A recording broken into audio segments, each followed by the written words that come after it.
안녕하세요, 봄테일입니다. 오늘은 포토샵의 기본 기능을 사용해 간단한 그림 그리는 방법을 알려드릴게요. 우선 프로그램을 열어주세요. 저는 오늘 영어 버전으로 진행할 텐데 간단한 작업이니 한국어 버전인 분들도 문제없이 따라올 수 있을 거예요. 새로운 파일을 하나 만들어 주겠습니다. 오른쪽에 보시면 내가 원하는 사이즈로 캔버스를 만들 수가 있어요.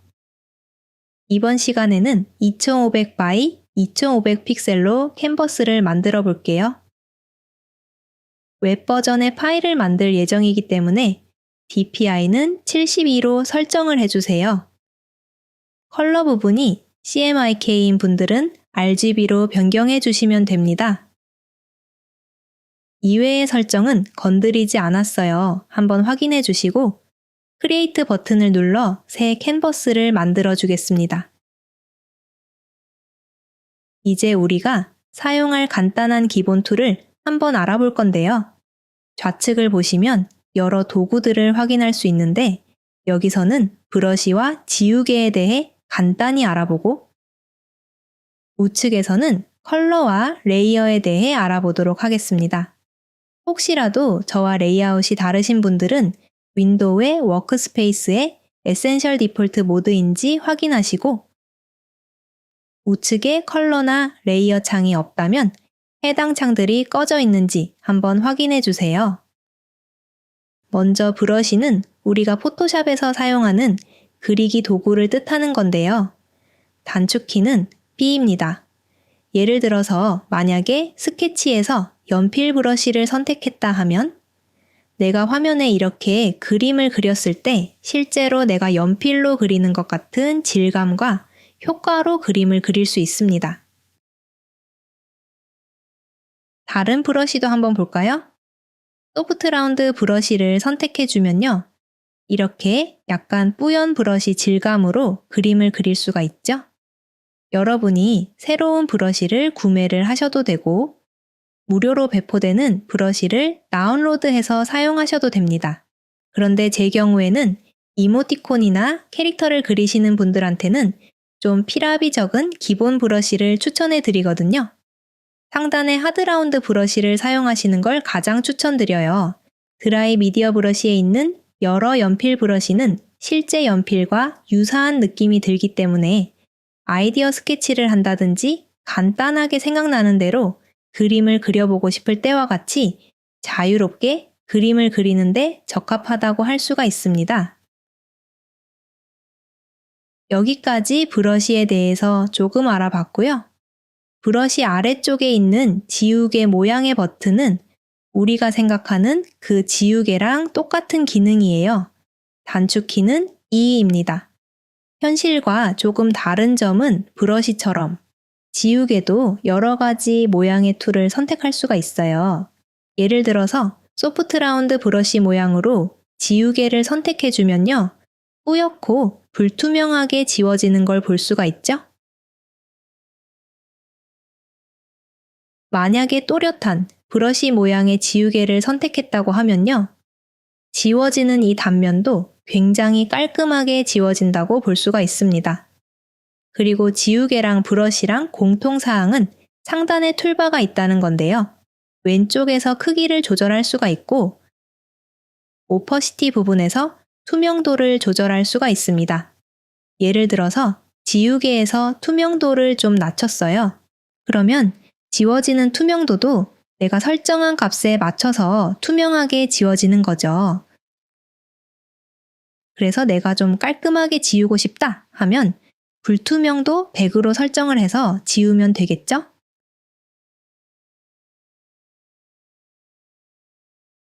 이 정도의 기능만 아셔도 그림을 그리고 지우는 데는 아무 지장이 없어요. 별로 어렵지 않죠? 이제 컬러에 대해서 한번 알아볼게요. 내가 한 가지 색만 사용할 수는 없잖아요. 좌측 하단에 보시면 색이 있는 네모 두 개가 겹쳐 있는 부분이 보일 거예요. 위쪽에 있는 게 브러쉬 색, 아래쪽에 있는 게 지우개 색이라고 생각하시면 편해요. 사용하고 싶은 컬러를 바꿔주고 싶을 때에는 여러 가지 방법이 있는데 가장 쉬운 방법으로 이 네모를 클릭하시면 컬러를 자유롭게 선택할 수 있는 컬러 팔레트가 나타납니다. 이 안에서 다양한 색을 선택할 수도 있고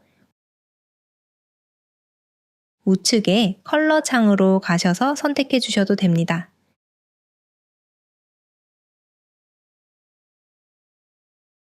그리고 작대기 3개가 있는 버튼을 누르면 다양한 컬러 휠 모드가 있는데 이 중에서 컬러 휠 모드를 작업할 때 자주 쓰기도 해요. 이 색깔의 채도와 명도를 조절하면서 나는 어떤 색을 쓰고 싶을까? 골라보는 거예요. 저는 빨간색을 선택해 볼게요. 브러쉬로 그림을 그려주면 내가 원하는 색깔로 칠해지는 걸 볼 수가 있죠.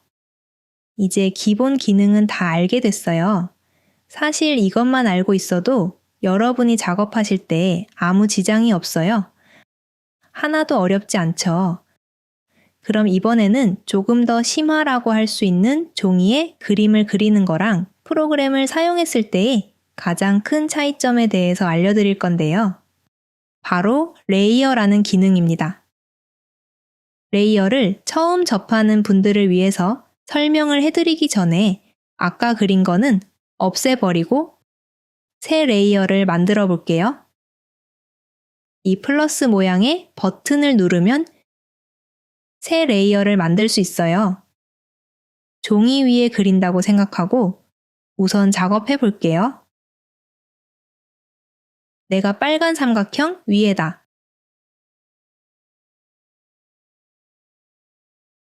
초록색 줄무늬를 그렸어요.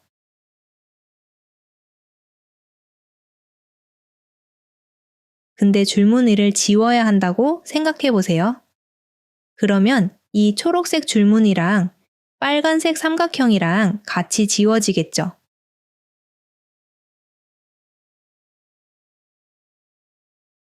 하지만 레이어라는 기능을 사용하게 되면 따로 지울 수 있게 됩니다.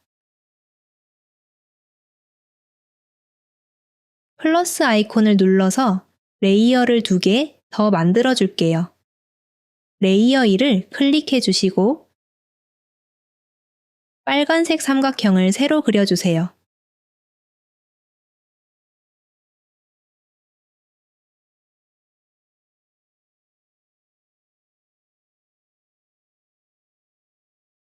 레이어 3을 클릭해 주시고 초록색 줄무늬를 그립니다.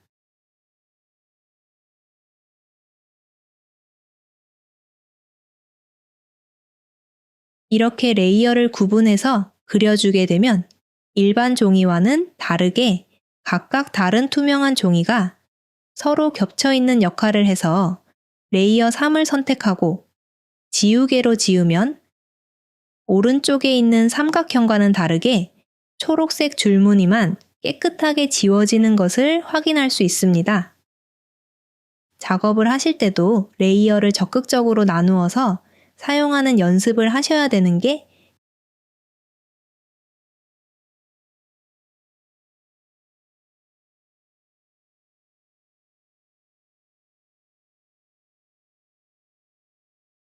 그림을 다 그리고 나서 수정하고 싶을 수가 있잖아요. 그때 만약 한 레이어의 작업을 했다면 채색하고 나서 라인만 따로 지우기가 굉장히 번거로울 텐데 이렇게 레이어를 따로 구분을 해놓은 경우에는 라인이 저장되어 있는 레이어로 가서 선만 조금 지우고 다시 그릴 수 있겠죠? 그래서 레이어 기능을 적극적으로 사용을 해서 작업을 하시는 것을 추천해 드려요. 아직은 사용하는 게 익숙하지 않을 수 있어요. 100% 이해하지 않으셔도 충분히 괜찮아요. 그냥 이런 게 있다 정도만 이해하시면 됩니다. 그리고 레이어는 내가 사용하고 싶지 않은 경우에는 이 왼쪽에 있는 눈 모양을 눌러서 해제를 해주면 눈을 끈 레이어가 안 보이게 돼요. 눈을 껐다, 켰다 하면서 활성화, 비활성화를 시켜줄 수가 있습니다. 그리고 여기 적혀 있는 오퍼시티는 레이어의 투명도를 변경할 수 있는데요. 밑그림 그릴 때 등 자주 사용하니 알아두시면 좋습니다. 그리고 레이어에 있는 그림이 보이는 네모난 부분을 썸네일이라고 합니다. 그러면 이제 이 기능들을 활용해서 간단한 실습 하나 해볼까요? 아까 배운 기능을 활용해서 사과를 하나 그려보겠습니다. 맨 위에 있는 레이어를 클릭하고 Shift를 누른 후 가장 아래에 있는 레이어를 선택해 딜리트를 눌러주세요.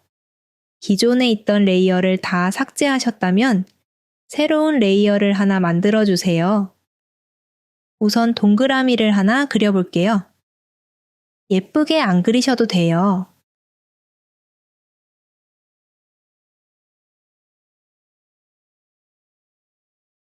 그리고 이 옆에 동그라미를 하나 더 겹쳐서 그리는 거예요. 예쁜 사과의 몸통이 만들어졌네요. 이제 꼭지가 하나 있으면 좋을 것 같아요. 꼭지 부분은 레이어를 다르게 해서 만들어 볼게요. 플러스 모양 버튼을 눌러서 새 레이어를 만들어 주세요. 꼭지의 컬러를 선택해 주세요. 저는 초록색을 선택해 꼭지를 그려줄게요.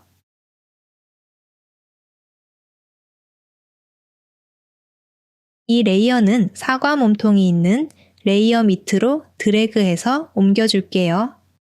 밝은 회색으로 채워졌을 때 활성화되어 있는 건데 이걸 꾹 눌러서 드래그 해주면 위치를 바꿀 수 있어요.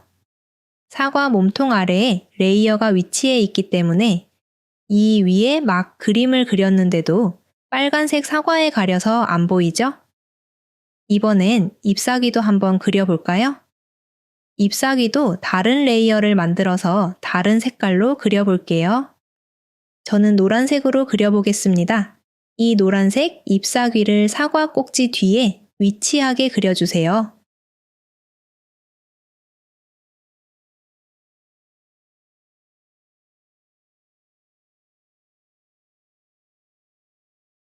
조금 허전해 보이니 잎사귀의 잎맥도 그려볼까요?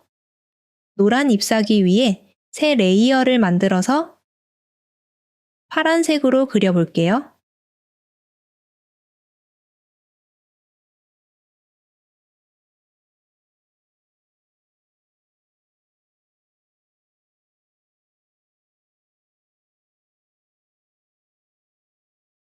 근데 이 모양이 좀 마음에 안 들어요. 그럼 어떻게 해야 될까요? 지우개로 지워주셔도 되고 아니면 실행 취소 기능도 있거든요. 컨트롤 Z를 눌러 내가 그린 걸 실행 취소할 수도 있습니다. 그런데 내가 실행 취소한 걸 되돌리고 싶어요. 그때는 컨트롤 Shift Z를 눌러주시면 내가 실행 취소했던 작업을 다시 복구할 수 있어요. 이제 사과를 거의 다 그린 것 같아요. 이 사과 레이어 몸통 위에 새 레이어를 만들어서 흰색으로 윤기가 나는 표현을 해보는 것도 좋겠죠? 레이어나 브러쉬, 지우개 기능을 최대한 활용하셔서 꾸미고 싶은 대로 꾸며보세요.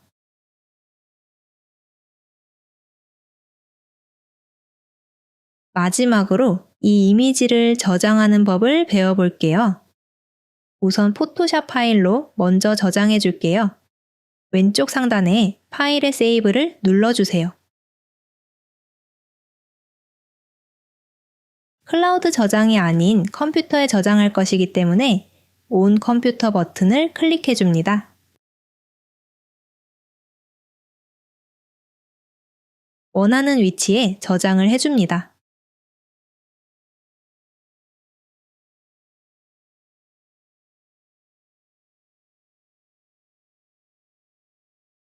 그 다음 파일의 Save a Copy를 클릭해 주세요. 단축키는 Ctrl Alt S입니다. 저장하길 원하는 위치를 선택하시고 파일 형식의 JPG나 PNG를 선택해 주시면 됩니다. 저는 JPG로 선택할게요. 그리고 저장을 눌러주시면 끝입니다.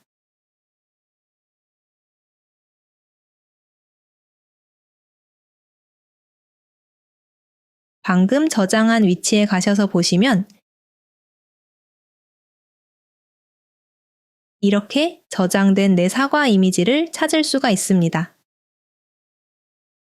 오늘은 포토샵의 기본 기능과 간단한 실습까지 진행해 보았는데요. 어떠셨나요? 아직은 익숙하지 않아서 따라오기 힘드셨을 수도 있어요. 다음 클래스를 보기 전에 자주 사용해 보시면서 포토샵과 친해지는 시간을 가져보자고요. 그럼 다음 클래스에서 만나요.